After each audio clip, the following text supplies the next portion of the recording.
Tonight on To The Point, an ABC 10 exclusive. Everybody's got a past.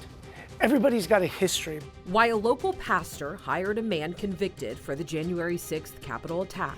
Plus, the Stockton courthouse and DA's office closed due to threats. The impact on cases. A Hindu temple vandalized. Why deputies are calling it a hate crime. And later, celebrating Hispanic Heritage Month. Meet the Sacramento businessman sharing his culture through food. Good evening. Thank you so much for joining us. On To The Point, I'm Alex Bell. A Rockland man convicted of storming the U.S. Capitol on January 6th is now teaching at an educational youth ministry in Roseville. The Sacramento Bee first broke the story last Friday, but in an interview you will only see here on ABC 10, the pastor who hired the man says he's focused on redemption. Tommy Frederick Allen of Rockland is pictured here in the U.S. Senate chamber carrying a U.S. flag and flagpole he took from elsewhere in the Capitol. In August of 2022, he admitted to that and stealing documents from a desk in the Senate chamber, officially one felony count of obstruction of an official act. A federal judge sentenced him to 21 months in prison, which he has now served, followed by 3 years of supervised release. Everybody's got a past. Everybody's got a history. Matthew Oliver owns House of Oliver in Roseville, where we met Wednesday to talk about Tommy Allen. Oliver is also pastor of the Family Church, which employs Allen. He is one of our team members that work with helping grow and develop and see our students thrive. Students at Liberty Learning Ministries, an educational youth ministry through the Family Church. Parents are thrilled to have him. Students are thrilled to have Tommy be a part. I asked if Tommy Allen would also speak with us. Oliver says he's not quite ready. I think that Tommy has a story to tell that I think is going to be powerful when the time comes that he shares it. I asked if Allen has ever talked about feeling remorse for his role in the insurrection. Oliver said that's Allen's story to tell and directed me to publicly available court documents. In this letter Allen wrote to a federal judge asking for leniency in his sentencing, he said, "I am writing this letter to acknowledge responsibility for my behavior on January 6, 2021, to express sincere remorse and to apologize to the victims. I was wrong. I should have never entered the Capitol building or engaged with the crowd. My actions were inconsistent with my morals, beliefs, and overall approach to life. I deeply regret my behavior and feel profoundly ashamed." He's not interested in going back to that time at all. He wants to move forward. Originally facing 8 counts, Allen's plea agreement dropped all but one, the felony obstruction charge, in exchange for his guilty plea. And Becca has been following this story for us. She joins us right now. And I do want to mention that in a recent U.S. Supreme Court decision, it is raising some concerns and questions about whether those charges from the Capitol attack are going to stick, right? Yeah, this is interesting, Alex. You know, in June of this year, the U.S. Supreme Court ruled the U.S. Justice Department had improperly applied that obstruction charge to people who stormed the Capitol. Now, federal prosecutors, however, are urging judges not to undo the convictions of people who pleaded guilty to obstruction as part of a plea agreement. It's unclear whether or how that might affect Allen's case. The latest entry in his court docket is from February of 2023. Of course, that's well before this year's Supreme Court decision. And Alex, I asked Matthew Oliver if Tommy Allen is hopeful he might get a pardon if former President Trump is reelected. That's when Oliver said Allen is not interested in going back to that time and is focused on the future. All right, Becca, thank you for the update. We appreciate it. Well, let's head out to Stockton because it was anything but business as usual at the San Joaquin County Courthouse in downtown Stockton today around 10:30 this morning. San Joaquin County Sheriff's deputies say they received a bomb threat directed at the courthouse. The 13-story building was evacuated and neighboring district attorney's office building was also put on lockdown. People were just kind of not knowing where to go, why they can't go in, and not getting any answers, but that's understandable. You know, it could be for our own protection. We don't know. Deputies searched the courthouse and didn't find anything, but the court remained closed for the rest of the day. They are scheduled to reopen tomorrow. It's unclear when cases could be rescheduled. Law enforcement says no arrests have been made in connection to the threat. Just hours before the Stockton courthouse was evacuated, at least 5 people were hurt in an explosion at the Santa Maria courthouse in Santa Barbara County. It happened just before 9 this morning. The Santa Maria Sheriff's Office says a man threw a bag with explosives at the screening station in the lobby.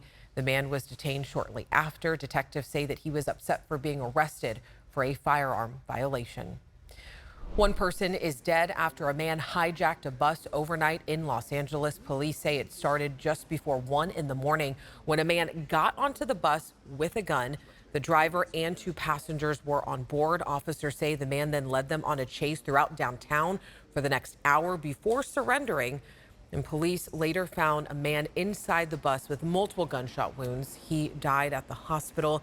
Police say the second passenger and the bus driver are doing okay, and police are still investigating a motive and have not named the suspect or announced any charges.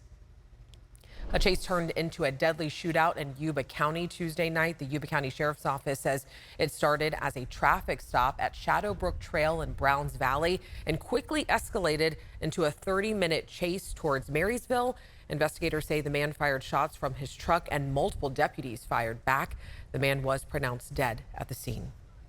We were seeing the lights, then we heard the shots, like 2 shots, and then like 10 or more, like one after the other. The sheriff's office says all deputies who fired their weapons are placed on paid administrative leave as the investigation continues. We are learning more about the shooting that closed a part of Business 80 yesterday. CHP now says one driver was hit in the arm. Officers tell us that at least 2 cars were involved. There's still no word yet on what led up to that shooting.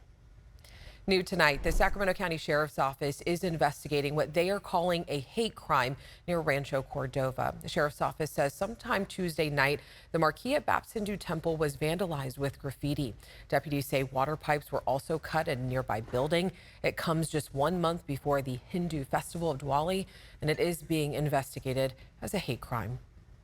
You're going to get caught. Do yourself a favor, turn yourself in, because again, you've got the full force of the county sheriff's office behind you, and again, with our state and federal partners are all coming to look for you right now. The temple has been there for 10 years, and leaders tell us they have never had anything like this happen before. Anyone with information should call the sheriff's office. Next, on To the Point, Governor Newsom signing new laws to increase oil and gas regulation, why petroleum officials say it could drive up costs. Significant change in our weather pattern for today, much cooler, tracking how long these temperatures will last. And later, how a Sacramento business owner is creating a hub for Mexican food and culture. My mother, as soon as you walk through the door, she was offering you, something to drink. It was just, she loved to make people happy. And I think in our culture, that's part of our history, our culture, our hospitality.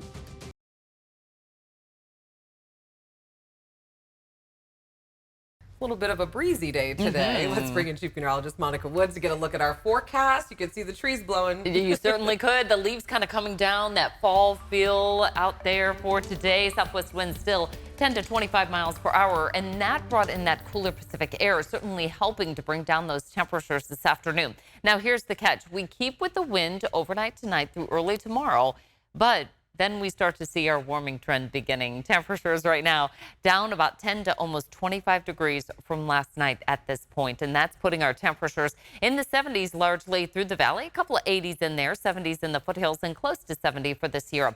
A weather feature to the north of us just initiating that onshore flow. We'll pick up a little bit of cloud cover coming in early tomorrow from this. As far as the showers, though, staying well north of us. But at least we had access to that breeze because the end is coming. That high pressure ridge is going to start to build back. The weekend warmth will be back with us, and that's going to top our weather impact headlines. With the heat returning and those north winds, it will elevate that fire risk, because keep in mind, it is peak fire season with several months behind us here, with our rain generally ending early May. Forecast for tomorrow, we have the cloud cover early in the day. We cleared our skies. Those northwest winds pick up. Highs a little bit warmer tomorrow in the upper 80s, and then we go up from there. Highs near 80 for the Sierra tomorrow, with 80s to near 90 for the foothills. Along the coast, we're going to stick with highs in the 60s. Once we head inland, we're in the 80s to low 90s. Throughout the Central Valley, highs will warm into the 80s and low 90s tomorrow. That after morning lows in the 50s, kind of that cool, crisp morning feel out there for our fall. Highs will warm to near 80 by Saturday for the mountains. We're in the 90s for the foothills, and for the coast, we're close to 80 on Friday, a mix of sun and clouds out there throughout the forecast. Highs will stay in the 80s tomorrow, but then it's mid-90s Friday and Saturday, so we're right back to the unseasonably warm weather for a stretch here through early next week, which is how we're going to start off October with a high near 100 next Tuesday before falling to the 80s again. Thanks, Monica. Next, on to the point, how new laws will increase regulation around oil wells, why some experts are sounding the alarm. Plus, meet the Sacramento businessman sharing his culture through food.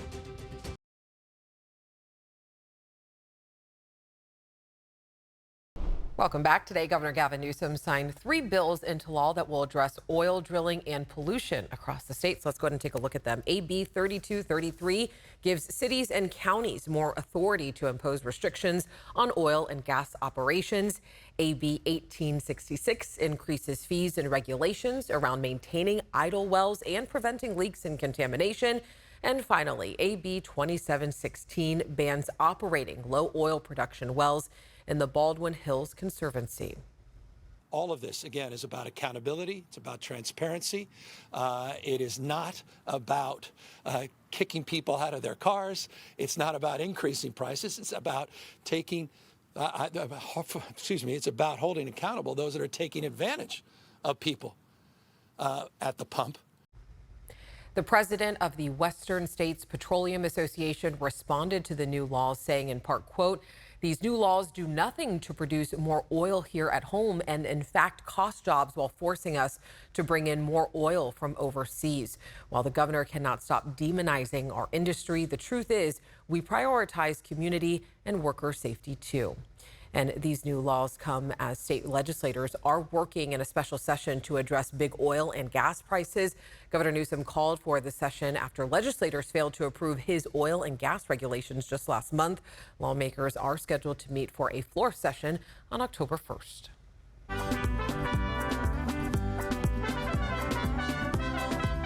So if you live in Sacramento, you probably already know about popular Mexican restaurants like Maya Well and La Cosecha at Cesar Chavez Plaza. But you might not know about the owner behind it all, Ernesto Delgado. As we celebrate Hispanic Heritage Month, ABC 10's Roxana Leah shows us how he's creating a hub for Mexican food and culture right here in our city. When you hear the name Ernesto Delgado in Sacramento, most people recognize him for his delicious food and colorful restaurants in the city's heart.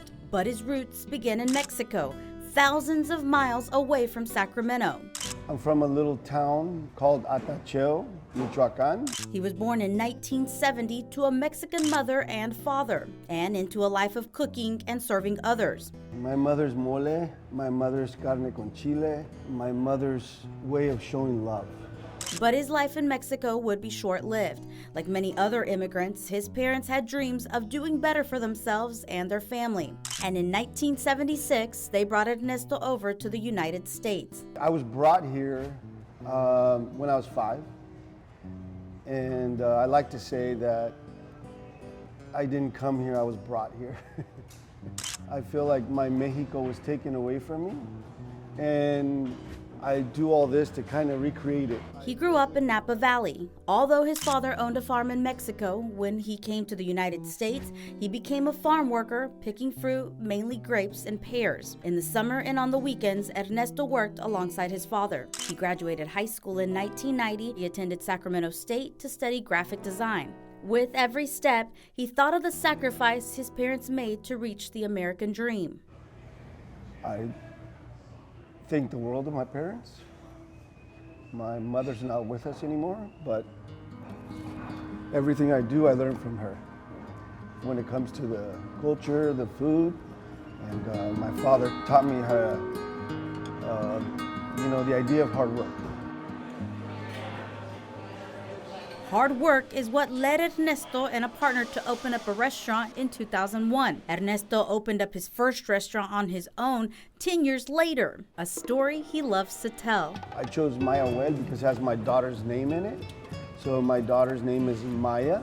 And Mayahuel in Aztec mythology, she was the Aztec goddess of fertility and the agave plant that creates tequila. From the tequila to the food, he's serving a piece of home. My mother, as soon as you walk through the door, she was offering you, something to drink. It was just, she loved to make people happy. And I think in our culture, that's part of our history, our culture, our hospitality. After Mayahuel, he opened Mesa Mercado in Carmichael as a tribute to his mother. And during that process, he came across the opportunity to open La Cosecha in Cesar Chavez Plaza in Sacramento. I was in Guadalajara, and I think I mentioned it earlier, where I was at a similar plaza like this, and we sat at a bench after a long day of walking around to restaurants and stores. After La Cosecha opened, Ernesto was hungry for more. He decided to go to the Culinary Institute of America right before the pandemic started. I went to school with 18-year-olds, 20-year-olds, up to maybe 26. I was 50. I was the old man. But I didn't tell anybody I had restaurants. I just went to learn. During the pandemic, he took over Sal's Tacos and he put his effort, time, and money into the idea of changing Cesar Chavez Plaza to Cesar Chavez Plaza Square, making it a destination for everyone with the story of what Cesar Chavez stood for. I would love to see a lot of, exhibitions of Latino culture, right? That is a destination for everyone to enjoy. That dream is just a vision for now, but he's already making his own additions to it. He likes to host Mercado Urbano's market and brings different concerts to the plaza. The vision also includes opening up a cevicheria, a Mexican seafood restaurant. The plan is to eventually open Octopus Mexico in West Sacramento and a Mezcaleria taco bar in Oak Park. In total, Ernesto would own 8 restaurants, a business empire some can only dream of.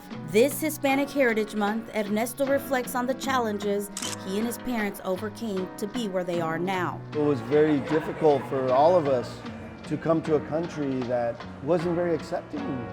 They changed my name to Ernie from Ernesto. I was an Ernie for a long time, but I realized in celebrating my culture that I had to be Ernesto Delgado, and that's who I am today. Ernesto Delgado has built his life in Sacramento for almost 30 years. The focus now is to inspire others. It's all about believing in yourself, always showing up, being persistent, and doing what you love. The successful business owner says his mother passed away almost 20 years ago. While she did not live to see his success, Ernesto says he hopes she's watching from up above. That she knows that she created all this through me. Yeah. Salute to her.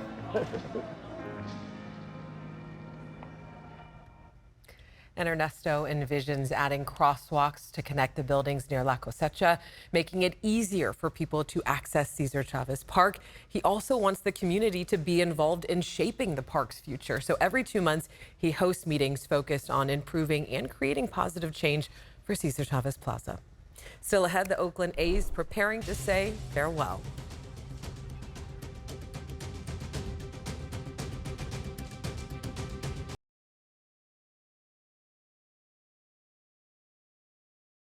Well, the A's time in Oakland will officially be coming to an end tomorrow. The team just kicked off their second to last game at the Oakland Coliseum. The A's took home the win last night over the Rangers in Game 1 of the final series at home. The final home game is tomorrow afternoon, and ABC 10, we will be there. The A's are set to play their next season at Sutter Health Park here in West Sacramento before moving to their new home in Las Vegas. As always, thank you so much for spending part of your day with us. If you have something that we should be looking into, make sure to reach out to me and the team. Remember, strangers are people we just haven't gotten the chance to meet yet, so take the time to get to know someone today. And To the Point does not end here. To watch more stories featured on our show, download our free ABC 10 Plus app wherever you stream. Have a great night. I'll see you tomorrow.